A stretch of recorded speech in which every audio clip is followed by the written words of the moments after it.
Le drama commence dans une école de filles. Un jour qui semblait normal jusqu'à ce qu'une camarade entre en courant dans la salle avec la nouvelle du siècle. La direction a décidé de fusionner l'école des garçons avec celle des filles. En bref, à partir de ce moment-là, ils vont étudier ensemble.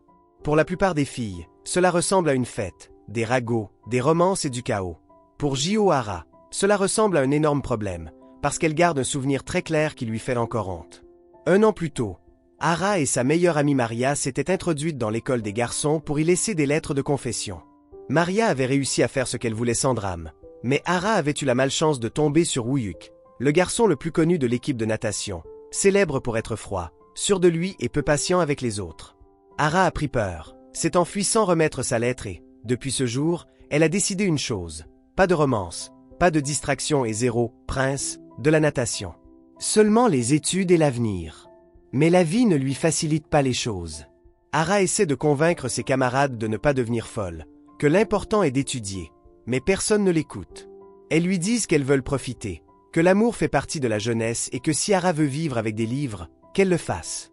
Entre plaisanteries, elle lui rappelle même que l'équipe de natation est célèbre, et qu'elle a un lien direct avec ce monde, parce que son frère jumeau, Jio Aseo, fait partie de cette équipe. Le détail, c'est qu'Aseo fait souvent semblant qu'ils ne sont pas frères et sœurs pour éviter qu'on l'associe à elle à l'école. Et cela blesse Hara plus qu'elle ne l'admet. Hara essaie de s'échapper avant que le désastre ne commence. Mais chez elle non plus, on ne la laisse pas faire. La famille insiste pour qu'elle étudie là, près de son frère, et qu'elle ne parte pas à cause d'une vieille peur. Alors Hara se résigne. Il va falloir tenir. Le premier jour de cours mixte, le groupe des « princes » arrive comme dans un défilé. Les filles se désorganisent. Il y a des soupirs, des téléphones, des regards. Hara essaie de passer inaperçue, mais Woohyuk la voit et la reconnaît immédiatement.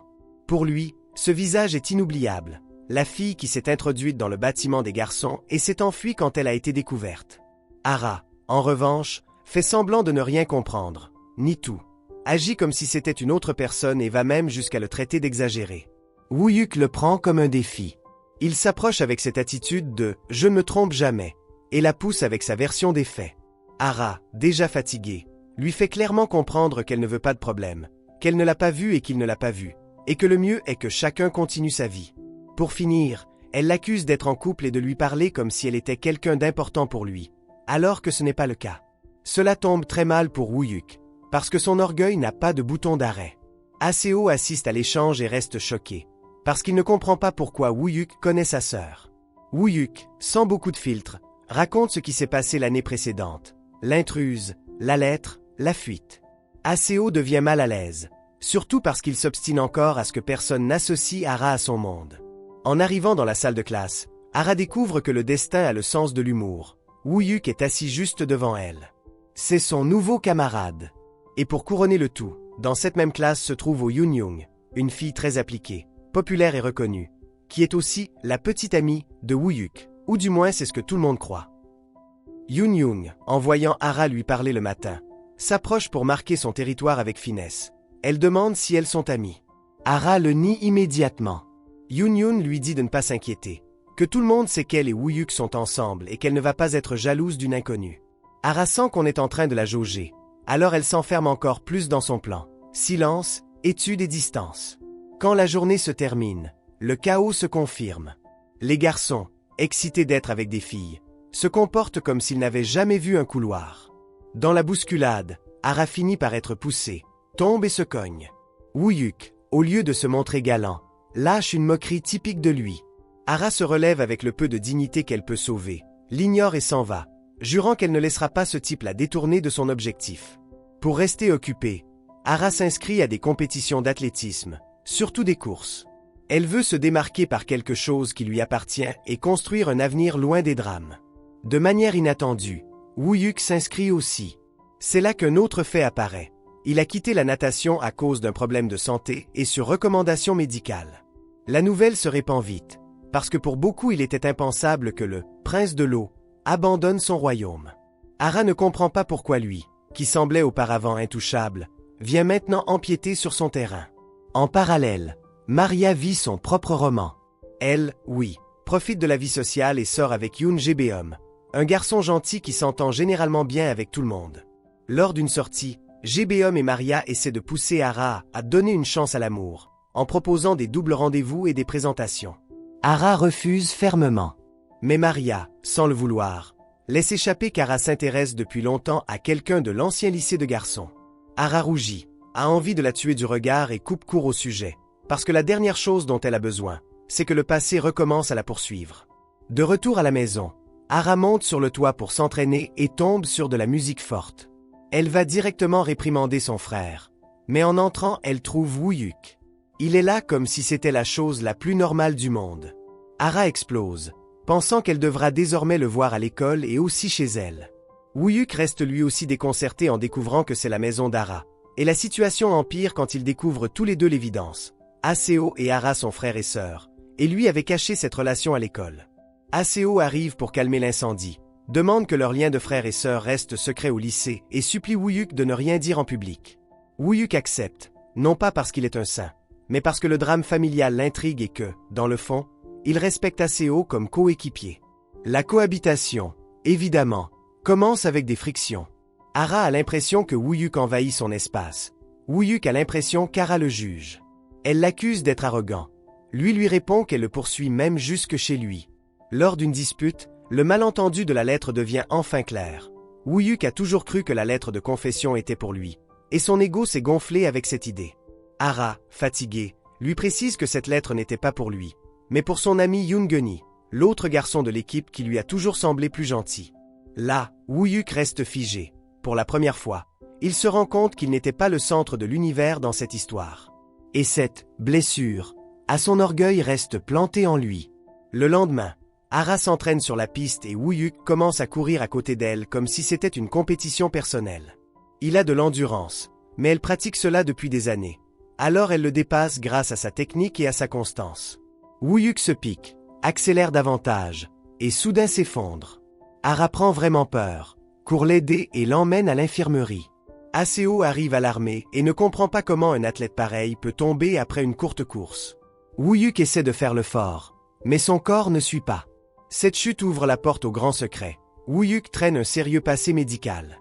Yoon le sait. Geuni, son ami, le soupçonne. Aseo commence aussi à relier les indices. Mais personne ne le dit clairement à Ara, et cela la désespère. Tout ce qu'elle voit, c'est que Woyuk refuse d'expliquer, ravale sa douleur, fait l'indifférent et devient plus agressif dans ses paroles, comme si cela le protégeait. Yoon, de son côté, se trouve dans une situation étrange. Elle se montre comme la petite amie officielle, mais Woyuk l'évite. Quand elle essaie de lui parler, il la coupe. Yoon insiste, parce que pour elle cette relation était importante, et parce qu'en plus elle se sent coupable. Elle croit que son passé avec Woyuk a un rapport avec la manière dont il s'est éteint. Lors d'un moment privé, elle lui avoue qu'elle sait pour l'opération du cœur qu'il a subie et lui promet de garder le secret. Woyuk se met en colère, non pas parce qu'elle le sait, mais parce qu'il souffre de se sentir observé et traité comme quelqu'un de fragile. Malgré cela, elle essaie de le prendre dans ses bras, et c'est justement à ce moment-là qu'Ara arrive pour vérifier s'il va bien et les voit dans cette scène. Ara interprète le pire, que Woyuk retourne vers Yoon, et qu'elle a eu l'air idiote de s'être inquiétée pour lui.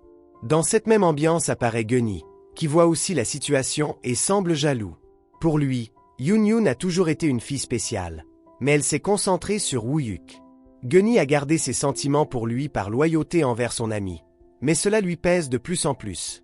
Et dans un élan, il finit par se rapprocher d'Ara et lui avoue qu'il aimerait sortir avec elle. Il le dit d'un coup, comme pour se libérer de quelque chose.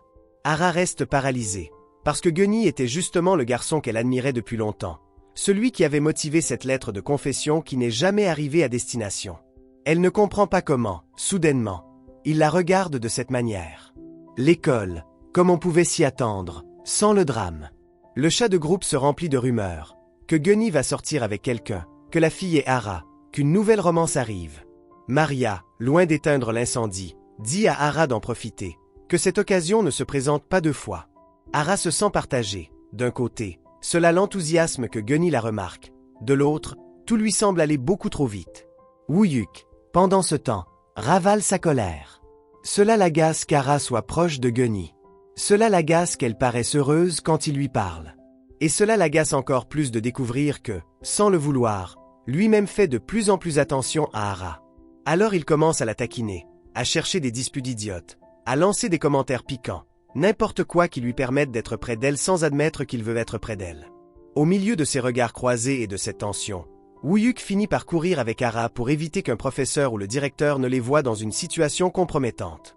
Ils partent en courant comme s'ils avaient commis un crime, et pendant cette course, Woo-Yuk manque d'air, se tient la poitrine et prend peur.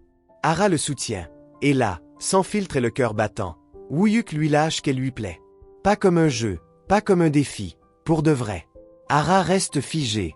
Elle ne sait pas s'il parle à cause de la fatigue, de l'émotion ou d'autre chose.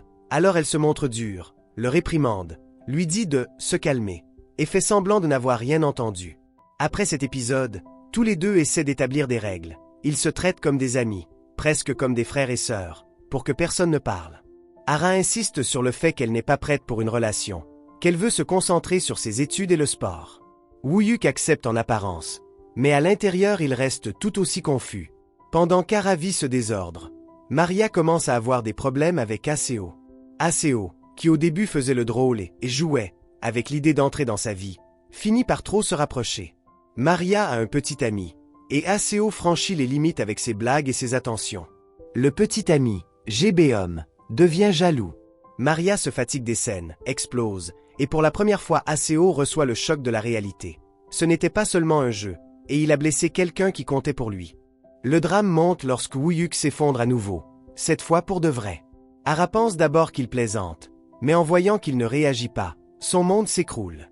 On l'emmène à l'hôpital, et là Woo-Yuk admet enfin devant le médecin qu'il a eu une transplantation cardiaque et qu'en ce moment il sent parfois sa poitrine bizarrement, comme si son cœur s'accélérait sans raison.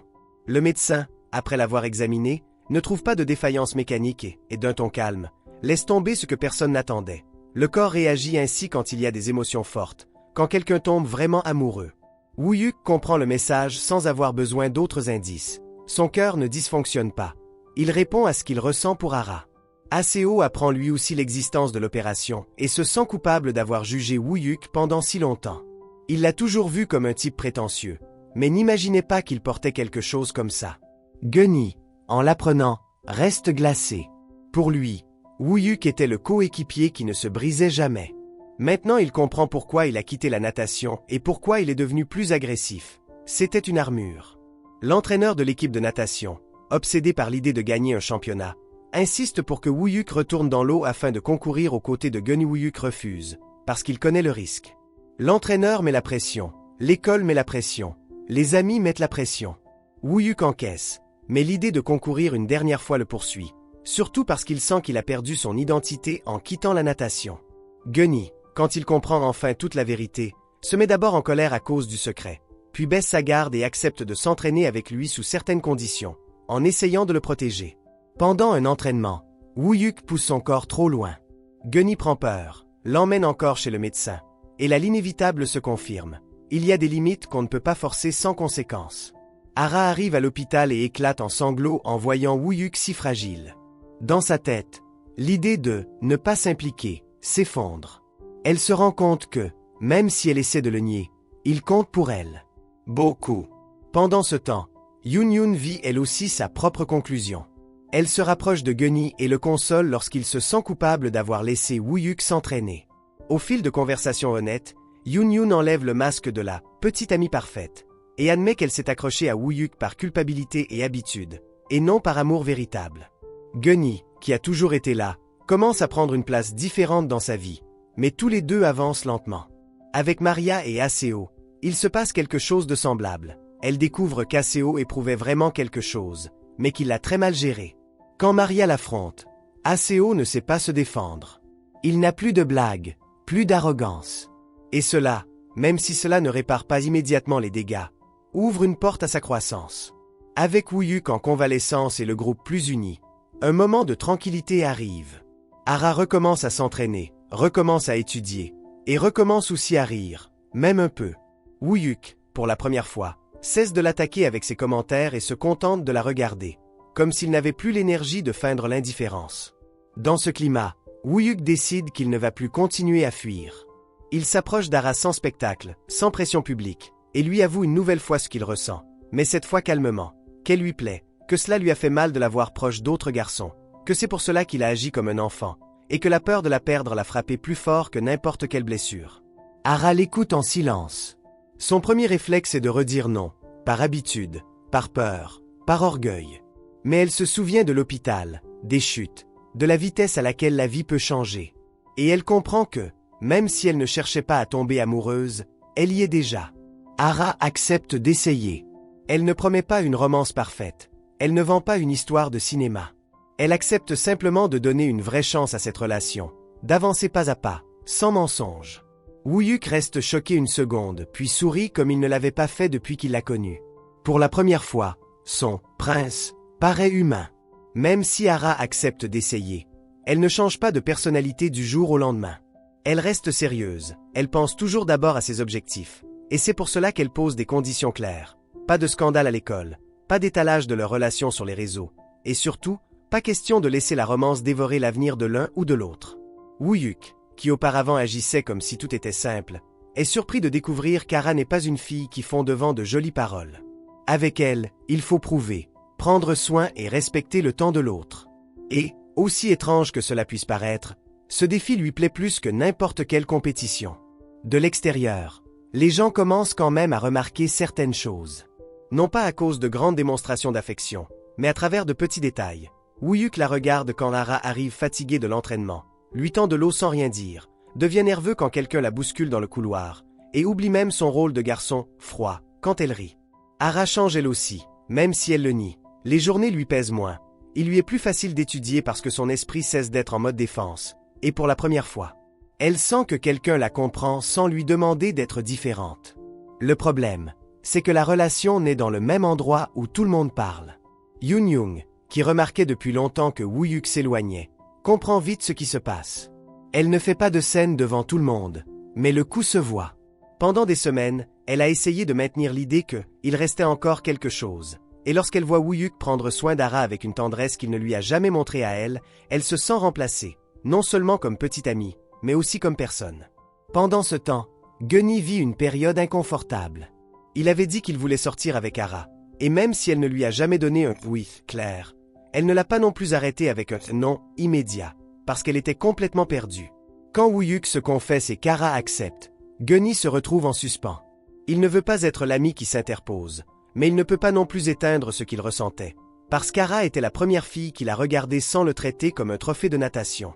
Gunny essaie de faire ce qu'il faut. Il prend ses distances, se concentre sur l'entraînement et se force à sourire devant le groupe. Mais chaque fois que Woo-Yuk se montre protecteur avec Hara, on voit la blessure lui traverser le visage. Par moments, il va même jusqu'à se reprocher d'être resté silencieux si longtemps avec Yoon-Young, parce qu'il a l'impression que sa vie est devenue un spectacle où il regarde les autres se choisir pendant qu'il apprend à ravaler son orgueil. Hara et Woo-Yuk, une fois revenus l'un vers l'autre, se disputent pour une chose minime. Il n'aurait pas dû attendre qu'elle soit mal à l'aise pour poser des limites. Elle n'aurait pas dû se taire et encaisser ce mauvais moment. De cette dispute naît quelque chose d'important. Hara exige qu'il la traite comme une vraie partenaire, et non comme quelque chose à protéger ou quelque chose à cacher. Woo-Yuk, qui garde encore l'idée qu'il doit tout régler seul, comprend qu'aimer, c'est aussi apprendre à se laisser accompagner. Cette conversation se mêle à une autre inquiétude, la santé. Woo-Yuk continue d'avoir des jours étranges. Il y a des moments où il a des vertiges, manque d'air ou sent son cœur s'emballer. Parfois c'est à cause du stress. D'autres fois cela arrive simplement parce qu'il se pousse trop. Le médecin lui répète toujours la même chose. Ne pas forcer, ne pas se croire invincible, ne pas retourner dans l'eau comme s'il était le Woo-Yuk d'avant. Woo-Yuk acquiesce, mais au fond de lui, une partie n'arrive pas à lâcher la natation. L'entraîneur, de son côté, n'aide pas. Il vit obsédé par le championnat final de l'année. Il sait que l'école pourrait atteindre le sommet si elle récupère le « prince », ne serait-ce que pour une dernière course. Woo-Yuk l'évite, mais l'entraîneur le cherche encore et encore, lui parle d'orgueil, d'héritage, de « ne pas abandonner ». Et ce discours touche une corde sensible chez Woo-Yuk, parce que lui-même en a assez de se sentir incomplet. Hara apprend par accident que l'entraîneur lui met la pression et se met en colère. Non pas par jalousie envers le sport, mais parce qu'elle se souvient de ce qu'elle a vu à l'hôpital, de cette vraie peur. Elle le confronte à la maison et lui demande d'arrêter de jouer au fort. Woo-Yuk essaie d'esquiver, se montre drôle, dit qu'il envisage seulement de s'entraîner un peu. Mais Hara le regarde comme on regarde quelqu'un qu'on aime vraiment, sans lui permettre de se mentir. Elle lui dit qu'un petit ami, courageux, ne lui sert à rien si ce courage signifie se mettre en danger. Cette pression finit par exploser un après-midi à la piscine. Woo-Yuk accepte d'entrer dans l'eau juste pour essayer. Gunny est là pour le surveiller. Et Aseo passe par curiosité. Woo-Yuk nage bien, comme si le corps se souvenait. Pendant un instant, il redevient celui d'avant. Et tout le monde s'enthousiasme. Mais en sortant, il devient pâle, manque d'air et s'assoit en tremblant. Gunny le gronde, Aseo prend peur. Et Woo-Yuk reste silencieux parce qu'il sait qu'il a franchi une limite. Le lendemain, il décide de parler à Ara de manière plus mature. Il lui raconte des choses qu'il n'avait jamais dites, qu'après l'opération il s'est senti moins humain, qu'il détestait qu'on le regarde avec pitié, que c'est pour cela qu'il est devenu plus sarcastique, plus dur, plus insupportable. Il lui avoue que le plus difficile n'a pas été de quitter la natation, mais de sentir que sa vie ne lui appartenait plus. Ara l'écoute sans l'interrompre. Et lorsqu'il a fini, elle ne lui fait ni sermon ni « je te l'avais bien dit ». Elle lui dit simplement qu'elle n'a pas besoin qu'il soit parfait, qu'elle a seulement besoin qu'il soit sincère et qu'il arrête de la repousser quand il a peur. Ce moment de sincérité change aussi la dynamique avec Aseo. Le jumeau, qui au début semblait vivre en mode « je plaisante pour ne rien ressentir », commence à prendre la situation au sérieux. Voir Woo-Yuk vulnérable le fait penser à Maria. Parce qu'avec Maria, lui aussi a joué, lui aussi s'est caché derrière des blagues, lui aussi a fait du mal sans mesurer les conséquences. Alors, pour la première fois, Aseo décide d'arrêter d'être un personnage. Aseo voit Maria pleurer et, pour la première fois, ne sait pas quoi dire. Il reste près d'elle en silence, l'emmène manger quelque chose, la distrait avec des bêtises, mais sans double sens, sans calcul. Maria le remarque. Et ce changement la déstabilise, parce qu'elle a toujours cru qu'Aseo n'était qu'un désastre ambulant. Peu à peu, Maria commence à voir que derrière le masque se cache un garçon qui a peur d'être rejeté et qui n'a aucune éducation émotionnelle. Avec le temps, le championnat approche. Woo-Yuk prend une décision intermédiaire. Il ne va pas concourir comme avant, ni forcer une victoire impossible. Mais il veut être là, lors de l'événement, avec son équipe, comme faisant partie du groupe. Il veut fermer ce chapitre sans avoir l'impression qu'on lui a arraché sa faim. Le médecin lui permet de participer sous des conditions strictes. Ne pas se dépasser, pas héroïsme, et sortie immédiate au moindre symptôme. Woo-Yuk accepte, parce que cette fois il le fait pour une raison plus saine, faire ses adieux, pas prouver quelque chose. Le jour arrive. L'école se remplit, les équipes s'échauffent, l'ambiance vibre. Woo-Yuk entre dans l'eau l'esprit clair, sans cette obsession de gagner à tout prix. Il nage sa partie, non pas comme le meilleur du pays, mais comme quelqu'un qui s'est réconcilié avec son corps. Il termine sans s'effondrer, sort, respire.